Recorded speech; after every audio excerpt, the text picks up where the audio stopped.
Садыр Жапаровқа чейин Кыргызстанды башкарган 5 президенттің элдин байлыгын чет өлкөлүктөргө карматып койгонун мекенге карата чыккынчылык деп сыпаттасак болот. Бирок бир эле алтын кенин тиктеп отура бергенге болбойт. Андагы байлык бир күнү түгөнөт.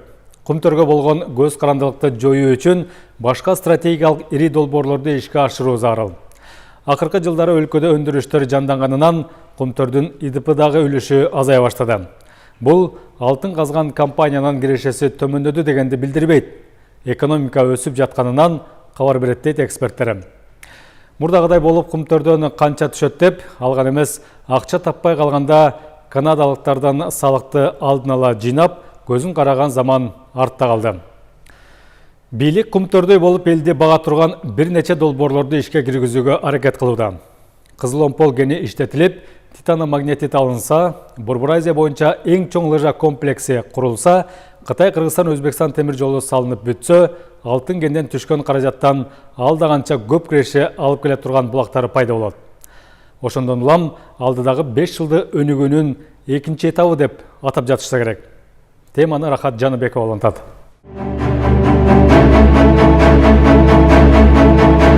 Кыргызстандын экономикасында орчундуу орунду ээлеген Кумтөр компаниясынын 100% акциясы мамлекетке таандык. Убактылуу тышкы башкаруу киргизилип, кийин мамлекеттин карамагына өткөрүлгөн 2021 жылдын майынан 2024 жылдын декабрына чейин Кумтөр Голд компанинин жалпы кирешеси 3 миллиард 445 миллион доллардан ашты. Бул убакыт ичиндеги компаниянын таза кирешеси 1 миллиард 232,7 миллион доллар болду. Өндүрүлгөн алтын тууралуу айтсак, акыркы 3,5 жылда 54 тоннадан ашык баалуу металл өндүрүлгөн.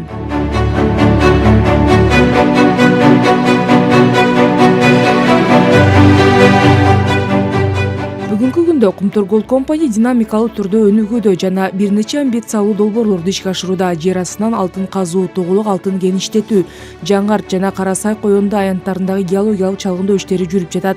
Кумтөрдүн дагы бир маанилүү долбоору 2 жыл мурда ачылган Токмок шаарындагы дөңгөлөктөрдү кайра иштетүү жана калыбына келтирүү боюнча заводу.